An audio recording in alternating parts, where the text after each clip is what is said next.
Good morning student, how are you today? In the last class we discussed about the sporic meiosis in ovule and mode of pollination. Last class में हमने ये discuss किया था कि mega spore का formation कैसे होता है, फीमेल गैमेटोफाइट किस तरह से बनते हैं और इसके बाद हमने ये भी डिस्कस किया था कि जो पॉलन ग्रेन्स हैं उनका पॉलिनेशन कैसा होता है और ये भी डिस्कस किया था कि पॉलन ग्रेन 3 और 4 सेल्स के फॉर्म में रिलीज़ होते हैं, यानी pollen grain are found in 3 celled stage in the case of Cycas और in the case of Pinus ये 4 सेल्ड स्टेज में पॉलिनेशन के लिए रेडी हो जाता है. Now today we are going to discuss about the male gametophyte, right. तो heading डाल दीजिए male gametophyte.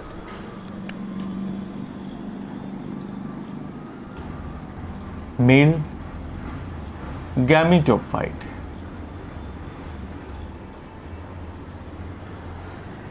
right. In the case of male gametophyte, it have 2 male gametes, and in the case of female gametes, it contains archegonia. Archegonia is absent in natum and welwitschia.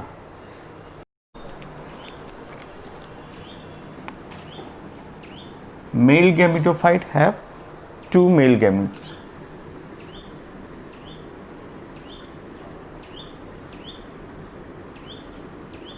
Two male gamete. Next point. In the case of female gametophyte,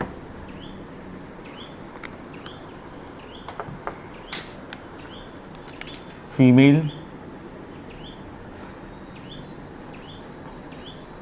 gametophyte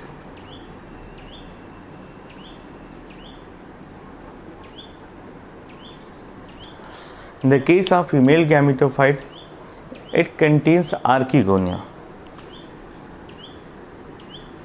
Archegonia,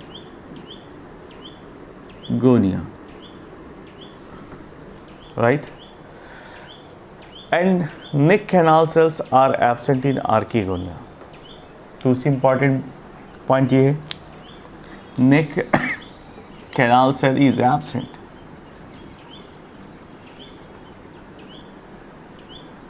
cell absent नहीं पाई जाती,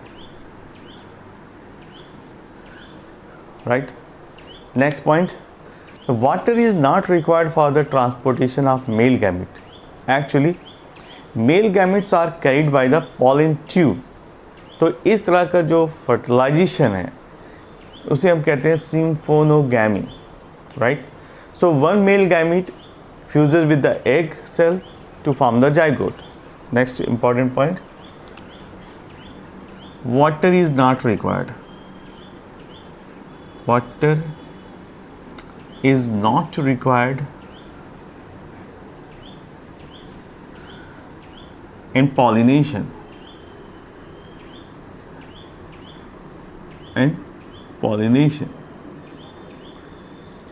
जैसा कि मैंने पहले ही बताया कि pollination कैसा होता है, with the help of air, यानी anemophily. So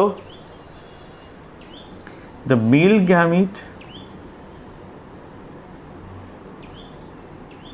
reach to the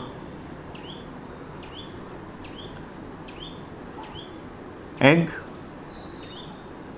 with the help of tube like structure, जिसको हम क्या कहते हैं, pollen tube.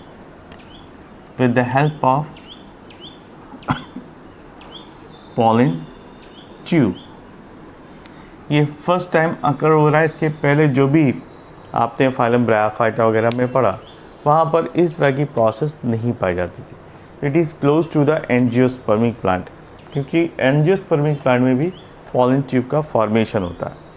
और इस प्रोसेस को हम क्या कहते हैं, इसी को हम कहते हैं सिम्फोनोगैमी.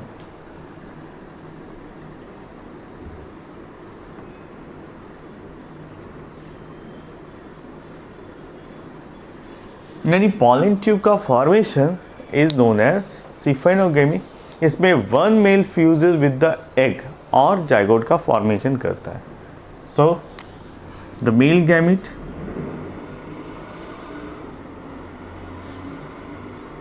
plus one female gamete.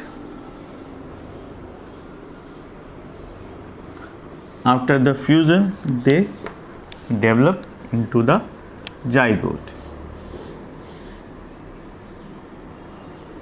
यहाँ पर ये भी ध्यान रखना, यहाँ पर क्रोमोसोम नंबर n यानी हाफ पाए जाते हैं, और after the formation of zygote it becomes 2n. तो ये कंडीशन पाई जाती है, राइट. नेक्स्ट आता है development of embryo. The development of embryo is meroblastic and after the fertilisation ovule is converted into the seed. ये इंपॉर्टेंट प्रोसेस है, right.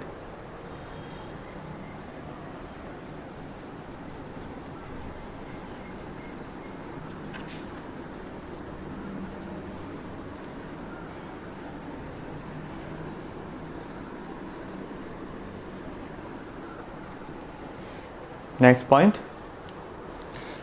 After the development of embryo is meroplastic.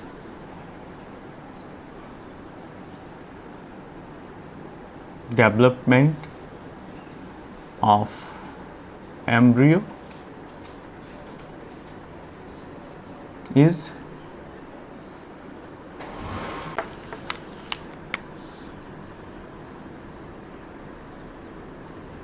तो कैसा होता है development? It is a meroblastic as well as the after the fertilisation ovule is converted into the seed. The ovule now converted into the seed. That is very important. ये modern angiospermic plant में भी आपको देखने को मिलता है कि after the fertilisation जो ओव्यूल है आगे चलकर यानी फ्यूचर में ये कन्वर्ट हो जाता है सीड में, right.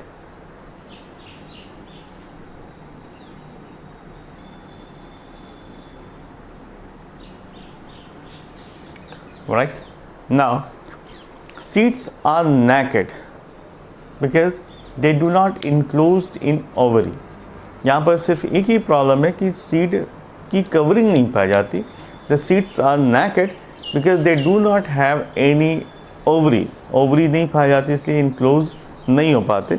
So endospermic and having 3 generation polyembryony is a common in gymnosperm. तो ये पॉइंट लिख लीजिए. नेक्स्ट पॉइंट, जो सीड का डेवलपमेंट होता है ये कैसा होता है? Naked. Seeds are because ovary is not formed.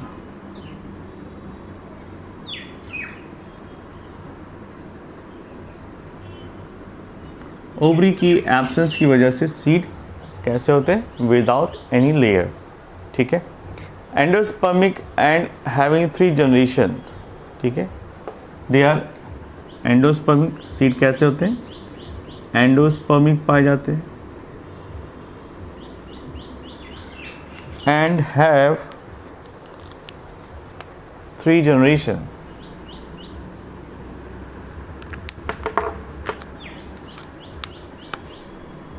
having 3 generation.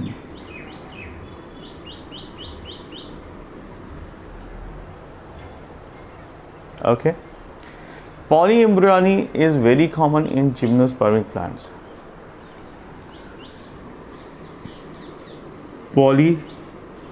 Polyembryony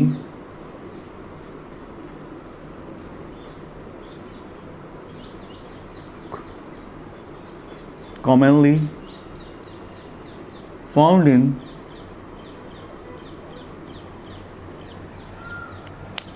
किस में पाया जाता है? जिम्नोस्पर्मिक प्लांट में.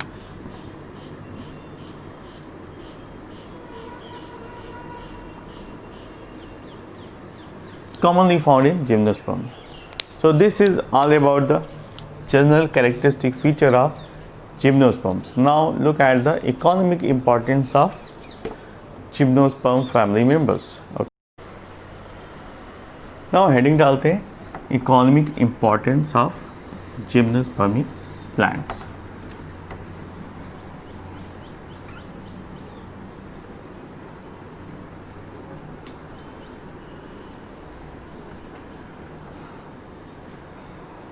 economic importance.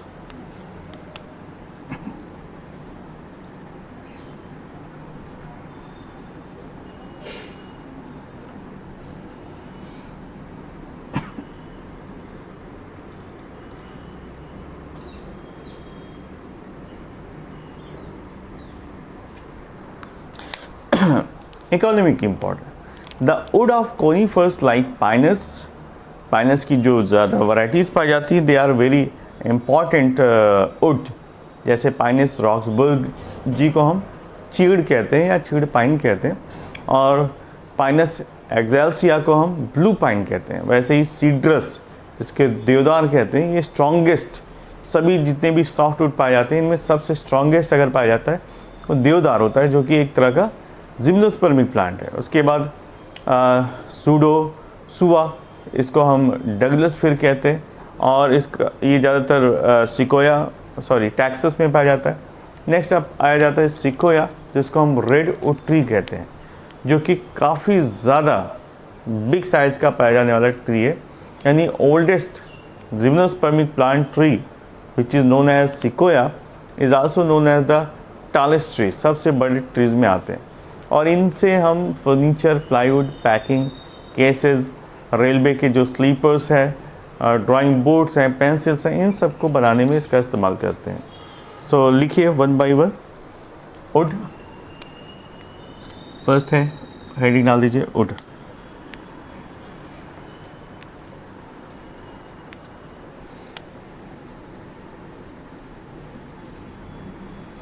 वुड के केस में सबसे पॉपुलर नाम है पाइनस.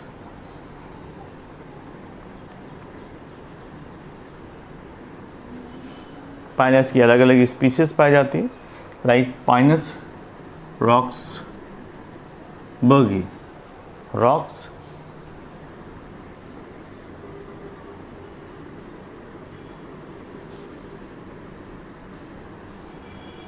ओके, तो रॉक्सबर्गी को हम क्या कहते हैं? चीड़ या पाइन, चीड़ पाइन कहते हैं.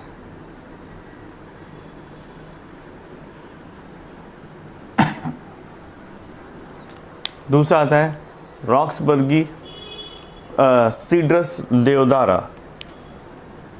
सीड्रस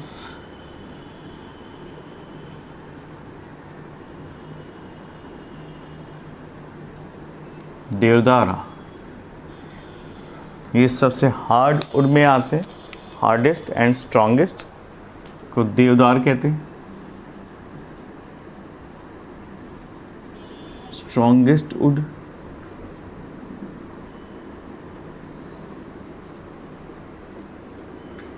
इनका फर्नीचर और अलग अलग तरह के चीज़ों को बनाने में किया जाता है, ख़ास तौर से इनको हम एज अ फर्नीचर इस्तेमाल करते हैं. उसके बाद आता है नेक्स्ट सिकोया. सिकोया काफ़ी पॉपुलर प्लांट है, सॉरी ट्री है.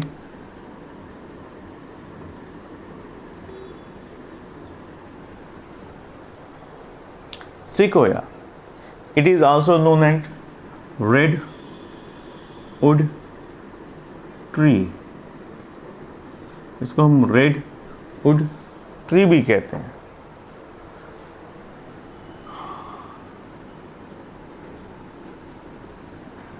Now what is the role of sequoia? Sequoia का इस्तेमाल फर्नीचर, प्लाईवुड, फर्नीचर,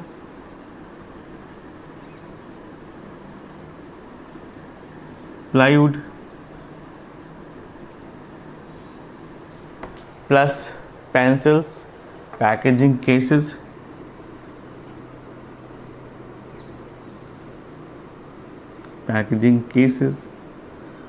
पेंसिल और railway slippers.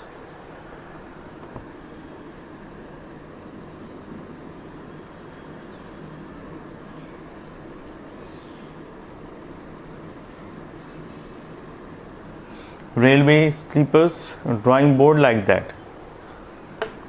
Drawing board.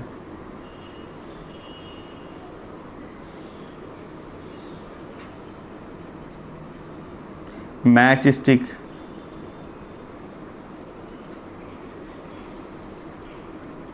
Etcetera, यानी इसके काफ़ी ज़्यादा रोल्स हैं सिकोया के।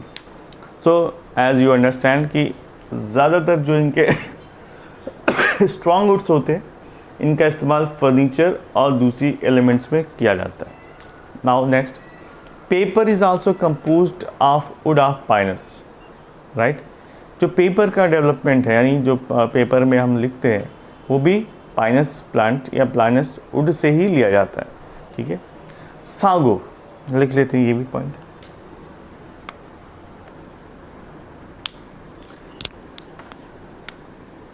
Paper is also obtained from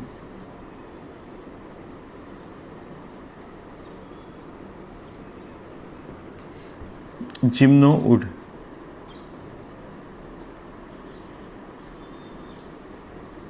right। Next point, खाने में जो इस्तेमाल करते हैं,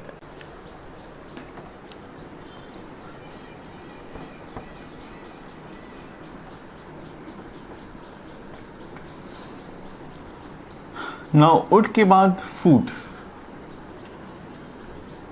next, would, paper, now food. Food में कैसे इस्तेमाल किया जाता है?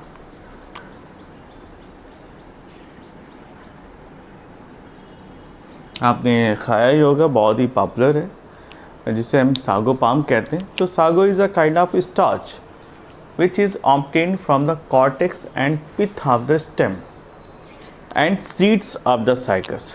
जो सागो पाम है या सागो है, तो उसको हम कहाँ से ऑब्टेन करते हैं? या तो cortex region, pith region of the stem, और seeds of the Cycas. Then roasted seeds of Pinus gerardiana, जिसे हम चिलगोजा कहते हैं, are used as a dry fruits. The seeds of chilgoza biloba are eaten in China and Japan. यहाँ पर इसको as a food stuff इस्तेमाल किया जाता है। तो लिख लीजिए, सागो,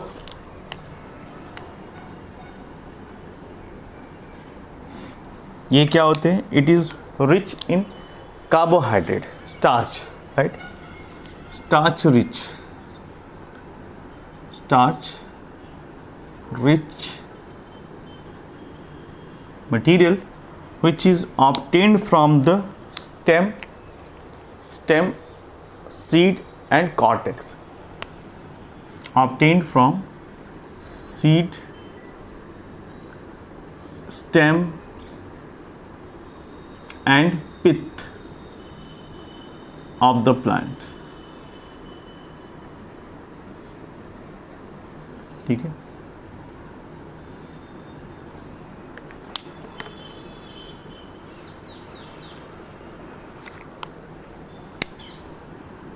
obtained from, ये कहाँ से मिलते हैं? तो स्टेम, लीफ, सीड, स्टेम और पिथ, ये तीन ऐसे जगह हैं जहाँ से ये स्टार्च रिच कंपोनेंट मिलता है, जिसको हम सागो कहते हैं।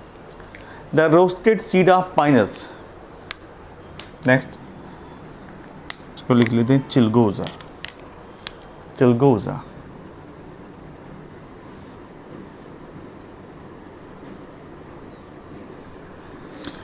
Chilgoza is the roasted seed of pinus, which is used as a dry fruit.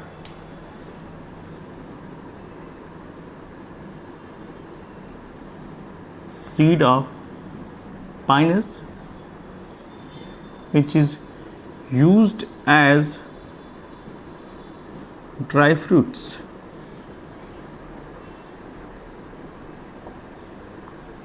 इसको ड्राई फ्रूट की तरह इस्तेमाल करते हैं, right. Now the seed of chilgoza biblio is eaten in the China and Japan, right. तो इस तरह से चिलगोजा एंड सागो का इस्तेमाल किया जाता है एज अ फूड स्टफ में। नेक्स्ट आता है सीडर वुड ऑयल। ये जूनिपेरस यानी रेड सीडार से मिलता है और इसका इस्तेमाल करते हैं कि बहुत सारे, जैसे कि पेंट प्रोडक्ट हैं, ऑयल इमर्सन लेंसेज हैं, और इनका इस्तेमाल एज अ वुड भी किया जाता है, जैसे pencil making, holders, cigar boxes और अलग अलग तरह के आर्टिकल्स बनाने में इसका इस्तेमाल किया जाता है सीडार। तो cedar wood oil is obtained by the stem of Juniperus. लिख लेते हैं सीडार वुड ऑयल।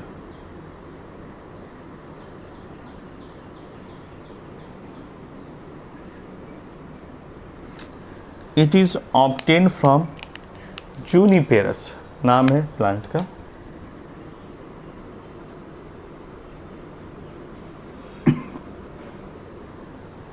जूनिपेरस से मिलता है, जिसको हम रेड सीडार भी कहते हैं, रेड सीडार। नेक्स्ट आता है द ऑयल, जिसे हम सीडार वुड ऑयल कहते हैं। इसका इस्तेमाल कहाँ पर होता है? It is used as first, it is used as oil immersion lens, used as oil immersion lens. Lens को क्लीन करने के लिए भी इसका इस्तेमाल करते हैं। दूसरा, the wood, Juniperus wood is utilize as pencil, making of pencil, cigar boxes, right. उसके साथ साथ ये आर्चरी में भी इस्तेमाल किए जाते हैं, जो जिसमें एरो रखे जाते हैं, तो इसे हम बो बॉक्स कहते हैं। तो bows are also made by the cedar यानी जूनिपेरस प्लांट। तो यहाँ पर लिख लेते हैं एक point, the wood of Taxus is used to for the making of bows of archeries, bows of archery। ठीक है। Now next, ephedrine. Look at the importance in medicine. Medicine में किस तरह से इस्तेमाल किया जाता है?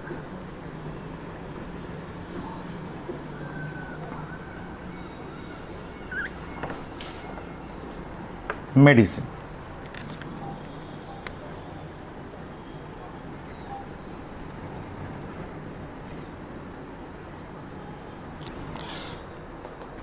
एफिड्रिन जो कि स्टेम और ब्रांच से मिलता है, एफिड्रा के, ephedrine.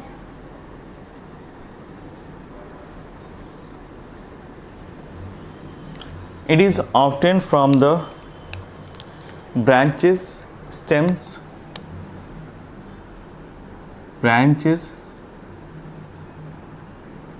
and stem of ephedra.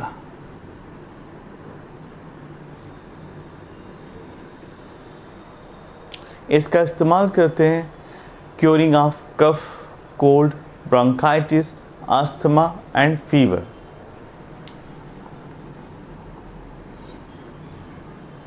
used as medicine of, first इसको हम कफ,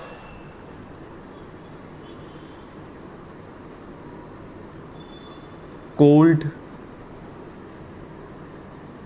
अस्थमा,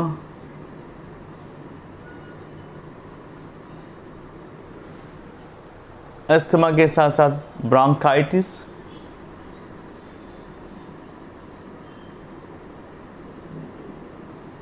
एंड इवन फीवर में भी इस्तेमाल किया जाता है, राइट। तो this is the medicine which is obtained from the gymnospermic plant ephedra. Next आता है कनाडा बाल्सम। कनाडा बाल्सम क्या है? It is a turpentine which is extract from the Abies balsamia। ये प्लांट से ऑब्टेन किया जाता है and it is use for the mounting of permanent slides. तो बायोलॉजी में आपने स्लाइड्स अगर नहीं देखा है तो अगर आप लेबोरेटरी में जाएंगे तो आपको जो परमानेंट माउंटेड स्लाइड्स मिलती हैं वो कनाडा बाल्सम से बनाई जाती हैं। तो लिख लीजिए Canada balsam.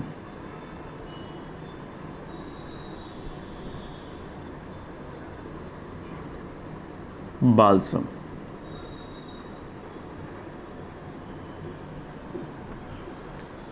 First point, it is obtained or extracted from the abyss.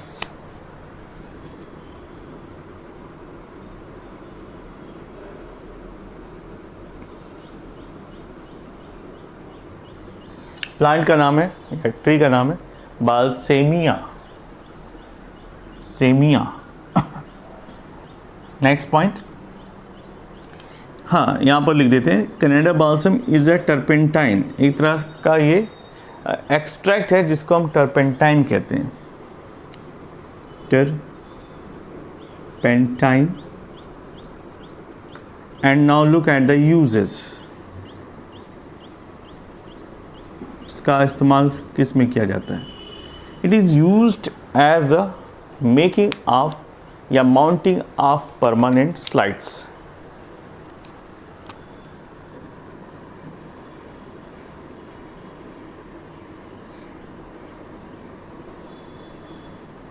Permanent slides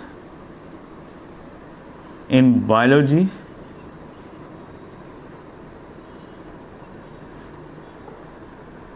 practical purpose।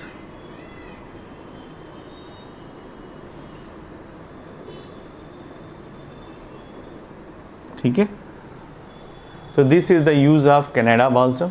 और दूसरे भी काफ़ी इंपॉर्टेंट प्लांट्स हैं जिसको हम ऑर्नामेंटल प्लांट कहते हैं। बहुत सारे ऐसे प्लांट्स हैं जिसको हम लगाते हैं, जैसे साइकस है, टैक्सस है, थूजा को हम मोर पंख कहते हैं, कुछ लोग उसे विद्या भी कहते हैं, अपनी बुक्स में कॉपीज़ में रखते हैं, मैंने भी लगाया हुआ है। ऑर्केरिया पाम, ठीक है, वो एक्समस या क्रिसमस ट्री के नाम से भी जाना जाता है।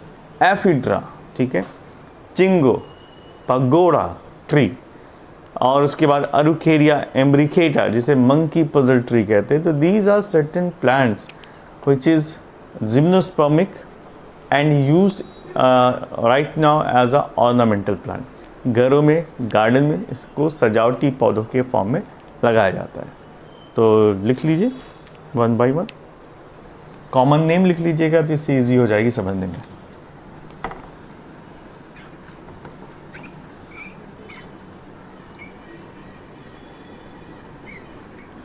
हेडिंग डाल दीजिए ऑर्नामेंटल प्लांट।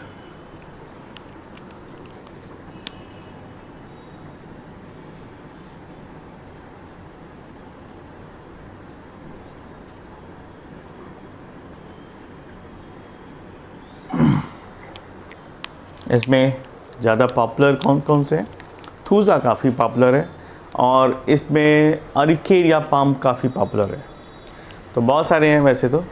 साइकस, मैं प्लांट के नाम लिखता जाता हूँ वन बाय वन। फर्स्ट है साइकस, टैक्सस, थूजा या इसको मोरपंख भी कहते हैं, थूजा।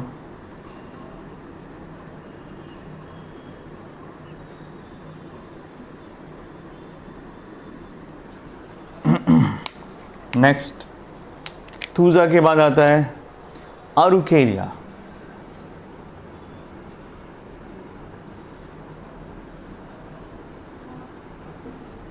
और अरुकेरिया के बाद आता है नेक्स्ट एफिड्रा। एफिड्रा को भी लगाते हैं। अरुकेरिया को क्रिसमस ट्री कहते हैं।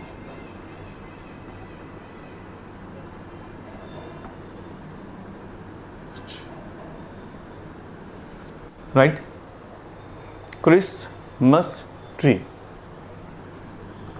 नेक्स्ट आता है अरुकेरिया के बाद अभी आपने पढ़ा एफिड्रा, इसको भी एज अ ऑर्नामेंटल प्लांट लगाते हैं। नेक्स्ट आता है जिंको, जिसको हम पगोड़ा भी कहते हैं, जिंको,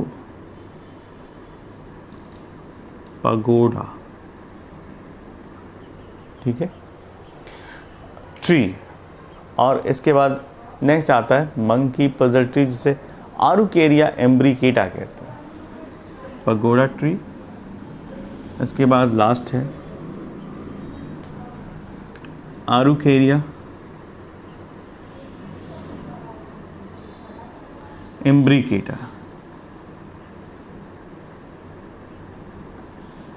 मंकी